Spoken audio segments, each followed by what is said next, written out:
I una altra cosa bona és que els diumenges per al cine hi havia dos sequis, una xicoteta i una gran. La que estava pegat a casa? Això era la xicoteta. I a l'esquerra de la escena, per baix del xalet, passava la gran. Qui ja seia la de Mestalla, no? No, La de Mestalla estava més cap allà. Bueno, per aquest tros d'ací per allà del xalet, les voreres de la sequia eren de terra, entonces. I hi havia molts forats i moltes rates. I els diumenges venien els rateros. Els diumenges? Els diumenges. Ficaven en els forats palla, li pegaven foc i li deixaven només un forat perquè hicieran les rates.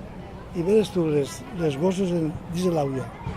Entonces l'aigua era... L'expectativa.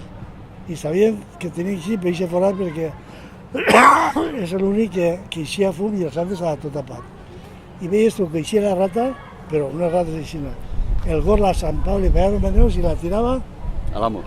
i aquell al sac. Així s'ha passat el diumenge. I aquests tios se guanyarien la vida de Xina? A veure, això era per menjar-se les rates de Xina. Se'ls menjaven.